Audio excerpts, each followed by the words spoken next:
Be'ezrat Hashem, on va essayer ensemble de voir qu'est-ce que c'est que Rosh Chodesh. Les fêtes que nous avons, on a Pessah, sortie d'Égypte, Sukkot, c'est par rapport à la Nekavot, à ces nuages qui protégeaient dans le désert, Shavuot, la réception de la Torah, chaque fête a un sens. Et Rosh Chodesh, à part qu'il y a une prière particulière, il y a également avec des sacrifices supplémentaires. On va voir quel genre de sacrifice. Il y a ce que le Shulchan Aruch emmène, que les femmes ont cette coutume, on va l'expliquer, le sens d'où ça vient depuis l'époque de Moshe Rabbeinu, de s'abstenir à Rosh Chodesh de faire des travaux comme de la couture, toutes sortes de travaux qui nécessitent quoi que ce soit de physique. Elles doivent s'en abstenir. Pourquoi seulement les femmes, pas les hommes? Bien sûr, on va tout de suite voir tout cela. Maintenant, la première chose qu'on doit voir, c'est où est mentionné dans la Torah cette idée, l'origine de ce fait que le jour qui est le début du mois a une particularité.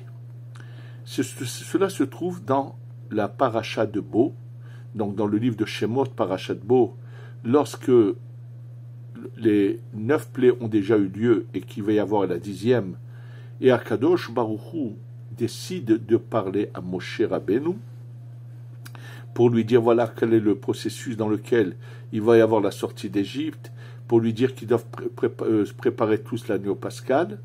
Par quel mot commence Akadosh Baruch Hu cet entretien avec Moshe Rabbeinu?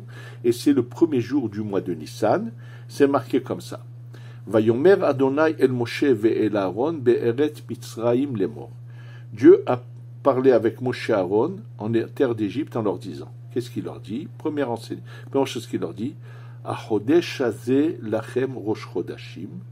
Ce mois-là, donc le mois de Nissan, est pour vous à la tête des mois. Ça veut dire que à partir de maintenant, ça ne sera plus le mois de Tishrei qui sera le premier mois de l'année, mais ce sera Nissan. Rishonu, Lachem, Chodesh Hashanah, c'est le premier des mois de l'année. Bien sûr que ça va tout de suite vous surprendre, puisque dans nos calendriers, nous savons que le début de l'année, c'est Tishrei, c'est Rosh Hashanah. Donc, que veut dire que ce mois soit le premier des mois de l'année? Apparemment, Tishrei reste à sa place. Et puis, juste après cela, bien sûr, Akadosh Baruch Hu va lui dire de ce qu'ils doivent dire au peuple d'Israël par rapport à l'agneau pascal. Que veut dire ce mot-là? Achodesh hazeh, ce mois-là. Alors, bien sûr, Rashi va d'abord ramener l'enseignement des Chazal, et je vais vous lire les mots de Rashi. Que comme c'était le premier jour du mois, sachez que si vous examinez la lune tous les mois, au début de la nuit, je ne parle pas de la fin de la nuit, je parle du début de la nuit, dès qu'il fait nuit, et vous allez tous les soirs regarder, vous allez voir que en fin de mois, au début de la nuit, nous ne voyons pas du tout la lune. On ne la voit pas, on peut la chercher autant qu'on ne la voit pas. Arrive le premier jour du mois hébraïque, et là on voit un fin croissant de lune, très fin croissant de lune qui apparaît, et qui va aller en grandissant jusqu'au 15 du mois. Et au 15 du mois, la lune va être vue de manière complète, entière, et mais il va y avoir une sorte de... Elle va commencer après, au contraire, à aller en disparaissant, et comme je vous l'ai dit, la dernière semaine du mois, on ne la voit plus du tout. D'ailleurs, vous allez voir, je vous dis juste un enseignement très peu connu, qui pourtant s'est marqué dans le Shulchan Aruch, c'est que lorsque les gens fixent une date de mariage, il faut la fixer de préférence entre le 1er et le 15 du mois hébraïque, pendant que la lune va en s'amplifiant.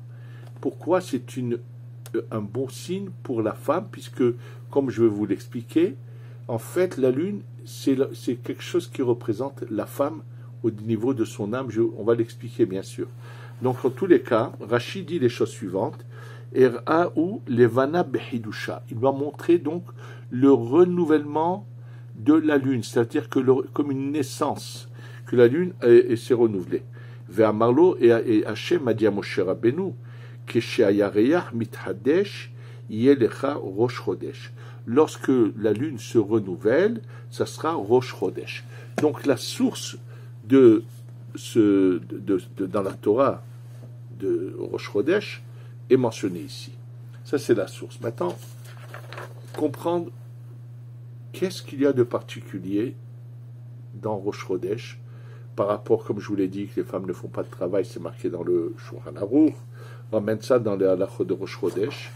Le Shulchan, l'origine se trouve également dans Masechet Chulin. En tout cas, c'est mentionné. Et là, ce qu'on va voir ensemble, pour comprendre ce sujet, c'est ce que j'ai abordé avec vous, c'est justement ce passage dans le traité de Chulin qui parle du soleil et de la lune. Alors, c'est dans le traité de Chulin, page 60, au deuxième côté de la page. Rabbi Shimon ben Pazi Rameketiv. Je vous dis tout de suite, je vous le répète, comme je le fais dans tous les cours, je vous lis le texte parce que tout simplement, que vous sachiez que ce que je dis se trouve écrit. J'entends souvent, trop souvent même, malheureusement, on m'appelle, on me demande, est-ce que ça c'est juste, est-ce que ça... Des choses qui sont marquées de nulle part, que des personnages citent, sans référence, et qui viennent juste de racontars, d'imagination, de tout ce que vous voulez. Donc, c'est pour ça que je préfère lire mot à mot et vous le traduire. Vous verrez par vous-même que ce que je vous dis est marqué. Et Be'ezrat Hashem va nous éclairer pour expliquer cela. Donc, il y a un rav qui s'appelle Rabbi Shimon ben Pazi. Ramé, il va poser une contradiction. Le mot ramé dans la Gemara, c'est pour nous dire, il va montrer une contradiction entre différents versets de la Torah. Qu'est-ce qu'il ramène? Ktiv, il est marqué dans la création du monde, Vaya'as Elohim et Shnei Amerot Agdolim. Il est marqué que Dieu a fait les deux grands luminaires, c'est-à-dire que le soleil et la lune sont appelés deux grands luminaires.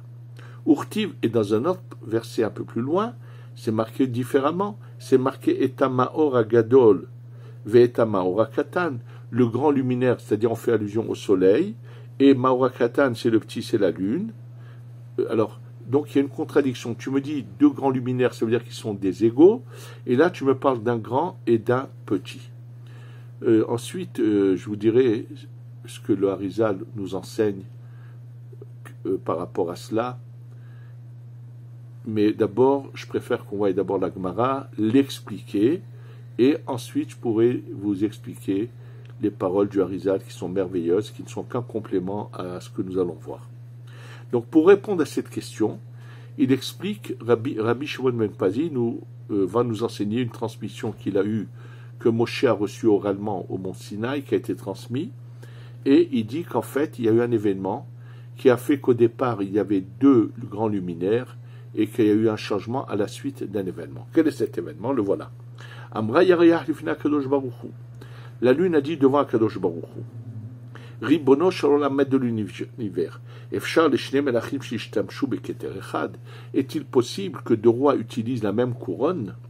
C'est-à-dire, si on est des égaux, moi et le soleil, c'est comme si c'était deux rois qui utilisaient la même couronne. C'est impossible. Amarla, qu'est-ce qu'il dit à Kadosh Baruch Hu à la lune? Lechi ou mi'ati et atzmer. Va te diminuer. Tu as raison. Deux rois ne peuvent pas régner sous la même couronne. Alors le soleil va rester dans sa puissance, mais toi tu vas te diminuer. Amra les Fanav. Attention, toutes ces paroles nécessitent explication. On va l'expliquer ensuite, mais d'abord je voudrais vous lire le texte en entier, et ensuite on passera à l'explication. Elle répond la lune. Moi je te dis quelque chose de bien, et tu me dis qu'il faut que j'aille me diminuer. Qu'est-ce qu'elle a dit de bien? Qu'est-ce qu'elle a voulu en dire? Quel était son argument? Qu'est-ce qui la dérangeait? Le soleil n'a pas parlé. Pourquoi elle parle? Qu'est-ce qui se passe? Qu'est-ce qui la dérange? Pourquoi le soleil n'aurait pas eu cet argument? Pourquoi c'est elle qui a cet argument? et elle pense qu'elle a dit un bon argument qui est valable. Il dit, je dis un bel argument et tu me demandes de me diminuer. Alors, il lui dit, va, domine le jour et la nuit. Elle lui dit, moi le jour, mais une bougie en plein jour, ça éclaire quelque chose? Quand il y a le soleil, je ne peux pas éclairer, moi. La nuit, d'accord, mais pas le jour. Alors il lui dit, tu sais quoi, les années et les mois et tout seront comptés par rapport c'est-à-dire que nous, notre calendrier est un calendrier lunaire. Elle lui dit aussi, les jours aussi ont besoin, c'est pas que les nuits, c'est les jours aussi ont besoin d'être comptés, d'être comptés aussi. Bon. Il lui essaye de la consoler en lui disant, il y aura des tzadikim qui vont être appelés comme toi, comme c'est marqué Yaakov à Katan, le petit, parce qu'il l'a diminué, donc petit. Yaakov le petit, Shmuel à Katan, le petit Shmuel, le David à Katan. Quand il a vu à Kadosh Baruch Hu qu'elle ne se consolait pas de ce qu'il lui avait fait, il nous demande à nous, emmenez un sacrifice en expiation sur le fait que j'ai diminué la lune. Et c'est pour ça que ça veut dire que Dieu nous demande à nous d'emmener une sorte d'expiation pour Hachem, d'avoir diminué la lune. C'est pour ça que dans le Korban, dans le sacrifice de Rosh Chodesh, il est dit, l'Hachem, c'est un sacrifice pour Dieu. Ça veut dire que c'est comme si Dieu avait besoin de se faire expier. D'abord, c'est surprenant, tout est surprenant, mais que Dieu préserve, on pourrait imaginer un instant que Dieu a fait quelque chose qu'il ne fallait pas faire, et c'est nous qui devons emmener pour cela un sacrifice. Donc tout ça nécessite explication. Alors bien sûr, première question, quand quelqu'un lit une Gemara comme celle-là, première réflexion qui doit venir à chacun, et non pas lire et puis continuer pensant que il faut que les choses soient comprises. Depuis quand la lune a une bouche pour parler? C'est la première chose c'est la première réflexion qui doit nous sauter aux yeux. Qu'est-ce que cela veut dire que la lune, elle a une bouche et elle parle et elle a un argument avec Akadosh Baruch Hu? Alors, sachez que cette question, le Ben Ish Chai nous l'éclaire, pas ici, mais dans d'autres endroits. Lorsque, au moment de la traversée de la mer, à la sortie d'Égypte, lorsque le peuple d'Israël sort de la mer et arrive sur le rivage, malheureusement, ils étaient encore au début de leur chemin, ils avaient vécu dans l'idolâtrie pendant plus de 200 ans. Quelle est la première réaction qu'ils ont? Oui, c'est vrai, on est sorti ici au rivage, mais peut-être que les Égyptiens vont sortir un peu plus loin sur le rivage, ils vont venir de nouveau nous poursuivre. Et là, qu'est-ce que fait Akadosh Baruch Hu? Demande à la mer d'éjecter les corps des Égyptiens sur le rivage pour que les Béné Israël voient de leurs propres yeux que les Égyptiens sont bien morts. Et là, la Gemara de nous dire qu'à ce moment-là, les poissons ont parlé avec Akadosh Baruch Hu. Ils lui ont dit, depuis quand un roi donne un repas à son serviteur, et puis au moment où il vient pour manger, hop, il lui retire le repas. Tu nous avais donné les corps des Égyptiens qu'on devait manger, et tu nous les as retirés. Le jour où leur dit, je me rattraperai, et à l'époque de Sanhérev, lorsque les 180 000 hommes qui étaient venus siéger autour de Jérusalem, à l'époque du roi Hizkiya, et qu'en une nuit ils vont mourir, il est marqué quelque chose d'incroyable, c'est que ces corps-là ont roulé jusqu'à la mer et ont été engloutis dans l'eau. Donc, Kadosh Baruch Hu a donné de nouveau aux poissons ce qu'il leur avait repris. La même question, le Ben Ish Chai la pose tout de suite. Depuis quand les poissons parlent? Et il nous répond qu'en fait, chaque espèce a une source spirituelle là-haut, qui est un ange ou autre chose, on va voir, qui les représente. Et c'est cet ange-là, cette source spirituelle qui est là-haut, qui a parlé avec Kadosh Baruch Hu. Ça, c'est par rapport aux poissons. Sachez que le soleil et la lune que nous voyons dans notre monde, nous sommes dans le monde le plus bas. Ce monde qu'on appelle le monde de la Asiya, sachez que c'est l'expression de lumière spirituelle qui était d'abord au niveau du monde de la Hatzilut, et que ces lumières, à leur source dans le monde de la Hatzilut, s'appellent, plusieurs termes que j'ai souvent utilisés, mais que je vais vous répéter, que la lumière infinie, lorsqu'elle descend pour gérer notre monde, nos âmes sont nées d'une union dans le monde de la Hatzilut, qui sont représentées par les deux dernières lettres du nom de Dieu, le Vav et le He. C'est-à-dire que la lumière est descendue, elle est passée par le Keter, du Keter elle est passée au Yud et au He qui sont Chokhmah ou Bina, la Chokhmah et la Bina sont unies, on fait naître le Vav et le He, donc ce sont pas des sphirotes, des partsoufim, c'est comme des corps mais spirituels, par laquelle la lumière infinie d'Hachem passe pour nous gérer, et lorsque le Vav et le He qui sont, on appellerait ça Za Venukve, ça veut dire Za de Hatzilut, c'est son nom, c'est une abréviation du Ze'eran Pin de la Hatzilut avec la Malchut se sont unis. Toutes nos Neshamot sont nées où? Dans la Malchut. Pour que vous le compreniez mieux, ce que ça veut dire que toutes les Neshamot sont nées dans la Malchut, je vais vous ramener des paroles de Rashi dans Masechet Nida, dans le traité de Nida. La Gemara, dans plusieurs endroits, dit En ben David ba achichlu kol neshamot shebaguf. Le Mashiach ne viendra que lorsque seront finies les âmes qui sont dans le corps. Et là, Rashi dit sur place, Otsar yesh lemala veguf shemo. Il y a un emplacement, un endroit caché là-haut qui s'appelle Gouf. Ça veut dire qu'à quoi fait-il allusion Rashi? Que toutes nos chameaux étaient dans le ventre de la Malchut de la Hatzilut. C'est pour ça que la Malchut qu'on appelle la Shechina est également appelée Knesset Israël, rassemblement d'Israël. Ça veut dire que toutes les âmes de 6000 ans, du Ham Israël, du peuple Israël de 6000 ans, étaient dans la Malchut de la Hatzilut. Et en fait, ces luminaires-là qu'on appelle donc le masculin et le féminin, Kutsha Berechu, Shrita Jukhu et la Shechina, lorsque ces lumières descendent et se matérialisent dans ce monde, la vision que nous avons, c'est le soleil et la lune.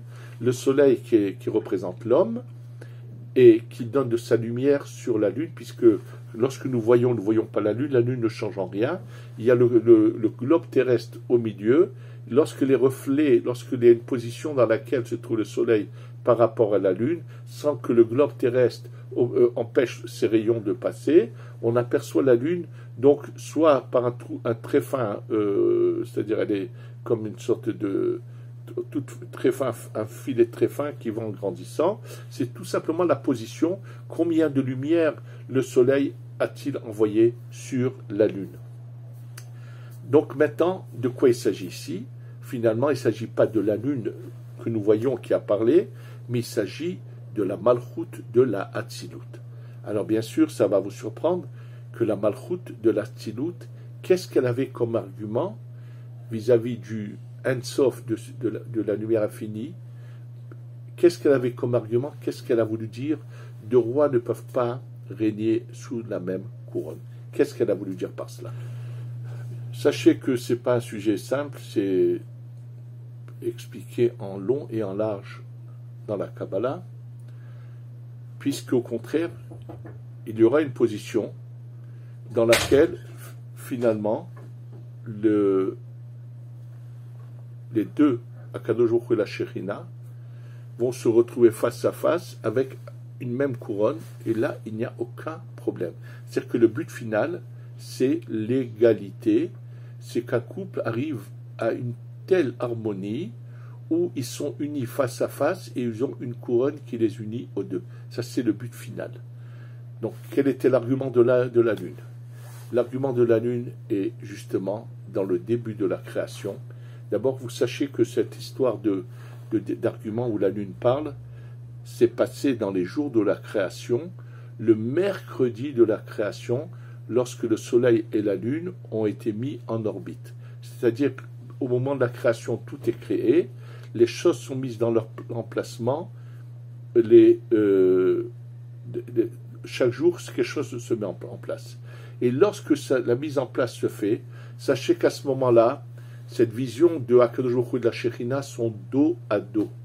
Et même dans cette position de dos à dos, il y a une situation qui s'appelle une même couronne pour les deux. C'est-à-dire que c'est une position dans laquelle on est très loin de la perfection, on est au contraire dans un état de faute, c'est-à-dire que là, va commencer le début de la réparation du monde du Tohu. Et là, il y a deux manières de gérer le monde. Il y a ce qu'on appelle la Rahamim, Hanagata Rahamim. La miséricorde, ça veut dire qu'on est patient, qu'Akadosh Baruch Hu attend, même si on agit mal, nous donne la possibilité de réparer. Il ne fera pas de cadeau, mais il est patient, il nous donne le temps de réparer. Ce qui fait qu'il y a malheureusement des gens, des fois, qui, au lieu de voir en ça la miséricorde d'Hachem, pensent que tout leur est permis et continuent à mal agir. Par contre, ça serait un peu ce qu'on appellerait le soleil, ça serait la tiferet, le zad et atzilut, on appelle ça la anagat arahamim, la gérance du monde par la miséricorde, par la rahamim. Par contre, il faut savoir que lorsqu'on parle de la malchut, on dit dina de malchut à dina, c'est-à-dire que ce serait une gérance de rigueur stricte, que celui qui ne fait pas ce qu'on lui demande, sur le champ, il est puni. Donc, c'est ou la gérance par la miséricorde ou par la rigueur le dit. La malchut, la lumière infinie qui passe par elle, elle représente cette rigueur, ce dîne, où il n'y a pas de... On peut pas, quelqu'un qui n'écoute pas, il reçoit le coup de bâton tout de suite. Elle vient dire, elle dit au Ensof, à la lumière infinie qui passe par Zad et Atzilut et par elle, elle dit à Kadosh Baruch Hu, si tu gères le monde par celui qui, entre guillemets, serait son mari, c'est une gérance de miséricorde. Et les gens vont bafouer ton nom, ne vont pas faire cas de ce que tu leur demandes. Donc, c'est ou la miséricorde, ou bien le dîne. Donc, c'est dans ce sens-là qu'elle dit que deux rois ne peuvent pas régner avec la même couronne, il ne peut pas y avoir et ça et ça. On n'est pas dans la plénitude, on n'est pas dans la perfection, où oui, tout se passera bien, puisqu'il n'y a plus de punition à donner. On est dans un état de réparation. On va commencer la réparation du monde du Tohu, et là, elle dit, il faut plutôt agir avec fermeté, directement frapper celui qui n'écoute pas. Et là, Kadosh Baruch Hu lui dit, non, je veux gérer le monde par la miséricorde. Va te rapetisser, ça veut dire, je ne veux pas que le monde soit géré de cette manière-là. Il arrive des moments où le monde est géré de cette manière-là, et ça nous coûte très cher. Ces moments-là, j'en ai parlé dans d'autres cours, c'est toujours à la fin d'un exil, comme c'était le cas de la fin de l'exil de Babylonie, où il y a eu le décret qui a failli finir par une Shoah, par un holocauste à l'époque de Mordechai et Esther, et il y a eu un Mordechai qui a tout sauvé. Cette gérance du monde s'est passée tout récemment, malheureusement, en fin de parcours des 6000 ans, où on revient en Eretz Israël pour revenir à la Géoula, à la délivrance totale et passer à l'étape au-dessus. Il s'est passé cet événement qui de la Shoah, parce que justement pendant cette période-là, la gérance du monde était passée par la malchut. Donc, la malchut dit, mais donc il ne s'agit pas de la lune, il s'agit de la malchut qui dit, mais l'infini, moi j'ai voulu ton honneur, et Dieu essaie de la consoler, elle n'accepte pas les consolations. En fait, pourquoi Hachem, pourquoi l'infini, le Ensof, préfère gérer le monde par la rachamim, la miséricorde, et pas par le din, pour nous, par pitié pour nous. Sinon, bien sûr que apparemment c'est un plus grand honneur que personne ne peut désobéir. Mais Dieu le Ensof est tellement miséricorde et bon qu'il agit de cette manière-là. Et quelque part, cet argument qu'a eu la malchut n'est pas un argument acceptable. Sachez que ça s'appelle kitrug et area. Ça veut dire, en fait, c'est presque une punition. Ça va vous choquer puisqu'on est dans le monde de la tzilut. On parle d'une sphira qui s'appelle comment peut-on parler? Un homme peut avoir un agissement qui n'est pas juste. Comment peut-on parler à ce niveau-là? Je vais tout de suite vous le dire. Et donc, en fait, c'est une sorte de punition. C'est comme ça que la Kabbalah le développe et l'explique. Elle subit à ce moment-là une diminution. Elle n'aurait jamais dû avoir cet argument, parce que finalement, Dieu veut que ça soit géré comme ça. Mais Dieu nous dit à nous, vous, le peuple d'Israël, c'est pour vous, par pitié pour vous, parce que vous n'êtes pas capable de bien réparer les choses. rapidement, et il vous faut absolument cette miséricorde. Alors sachez que vous devez commencer, vous, à réparer cet argument. Mais c'est pour ça que ce sacrifice de Rosh Chodesh nous concerne. Mais je vais vous dire encore beaucoup plus que ça. Comme j'ai posé la question, je vous ai dit, on parle de la Hatzilut, comment dans la Hatzilut il peut y avoir des arguments pareils. Il faut savoir qu'on était tous à ce moment-là en puissance dans la Malchut. Et c'est les âmes mauvaises qui étaient en puissance dans la Malchut qui ont provoqué cela. C'est-à-dire que finalement, c'est nous les responsables de cet argument. Il y a des gens qui toute la vie veulent tout de suite agir. J'ai raison, je vais jusqu'au bout, aller avec la rigueur et la force. C'est tout cet ensemble de conduite qui n'est pas bonne, qui était en puissance dans la Malchut qui ont provoqué cela. Maintenant, ce qui se passe, la Malchut, qui est donc qui est notre mère quelque part, lorsqu'on est en exil, en Égypte, elle est elle aussi en exil. Quand on sort d'Égypte, qui va être la première à être réparée? La Malchut. C'est pour cela qu'Akadosh Baruch Hu, dès qu'il annonce sa sortie d'Égypte, il va parler du Rosh Chodesh. Ce Rosh Chodesh devait être une fête comme les autres fêtes, dans laquelle aussi bien les hommes et les femmes auraient participé à réparer le mal de la Malchut. Malheureusement, lorsque les hommes ont participé au veau d'or, ils ont perdu ce mérite de participer à la réparation, et ce mérite est resté qu'aux femmes. C'est pas qu'on a fait un cadeau aux femmes, c'est pour ça qu'elles font pas de travaux. Non. Pour les femmes, c'est resté, et c'est comme un Shabbat. Shabbat, on est dans la spiritualité, on se détache de la matière. Pareil pour Rosh Chodesh. Et je vais vous dire ce que je vous dis, où c'est que je le lis. Dans le livre Or Zaroua, il le dit comme ça. Veshamati me'ahi Rav Yehuda. Il ramène qu'il a entendu de son frère Yehuda.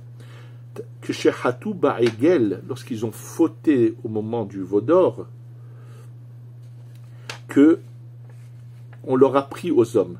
Il dit, mais pourtant, apparemment, dans le Pérec de Rabbi Eliezer, c'est marqué qu'Akadosh Baruch Hu a donné une récompense aux femmes. Il explique, non, il y a l'origine, ça devait être, c'est-à-dire que Akadosh Baruch Hu voulait en fait que ça soit une fête comme les autres fêtes où nous ne faisons pas de travaux, parce que les fêtes, c'est pas juste des souvenirs de quelque chose, ce sont des réparations. Et là, lorsque les hommes ont fauté, ils n'ont plus la possibilité de réparer, et donc en fait c'est quelque chose, une grandeur pour les femmes. Elles ont le mérite, elles, de faire la réparation de la Malchut, qui est le début de la réparation de tout dans la sortie d'Égypte. C'est resté que ces femmes ont cette possibilité. Donc en fait, Rosh Chodesh soit un jour de spiritualité comme un Shabbat pour les femmes, par leur prières, par leur télim, par tout ce qu'elles feront ce jour-là, au lieu de faire des lessives et de faire de la couture et ainsi de suite. C'est pour ça que c'est un jour où vraiment elles allument, beaucoup de femmes ont le minag, la coutume d'allumer une bougie pour Rosh Chodesh, faire un repas particulier, faire quelque chose de particulier. Elles devraient même s'habiller de manière particulière puisque c'est leur fête. Elles ont gardé le mérite de pouvoir faire ce tikkun, cette réparation. C'est-à-dire que Rosh Chodesh, c'est la fête des femmes. C'est de la grandeur. Elles vont dépasser les hommes. Elles auront la possibilité, elles seules, d'agir, ce qui a été retiré aux hommes. C'est pour ça que c'est marqué que après que Mashiach vienne, bien qu'il n'y a plus la période de Nida, mais il se passe quelque chose d'incroyable, qu'une fois par mois, la femme redevient une jeune femme, comme si elle n'a jamais été mariée, et elle se retrouve avec son mari, même dans la spiritualité des étapes suivantes, comme le jour du mariage. Il se passe des choses incroyables, et tout est lié à cela. Et sachez que l'année n'a jamais changé, elle commence en Tishré, mais les mois commencent en Nissan. Il y a dans l'année deux parties, il y a la partie masculine, il y a le cycle solaire, et il y a le cycle lunaire. Le cycle solaire, c'est la partie masculine, et ça, c'est par l'année, donc Shana, c'est l'année, c'est Tishré. Donc Tishré fait allusion à la partie masculine du temps, et nous avons Nissan, qui est la partie féminine, et au niveau des mois, le début est en Nissan. Donc, on voit que Rosh Chodesh aurait dû être une fête comme les autres fêtes, comme Shabbat. Ce qui s'est passé, et que finalement, c'est une fête qui concerne particulièrement les femmes. Et avec tout ça, nous comprenions un peu mieux ce que c'est cette partie de l'année. Qu'Hachem fasse que bientôt, on fête ce Rosh Chodesh pleinement tous avec la venue de la Géoula Shlema. Shetavo b'mera b'yamenu. Amen.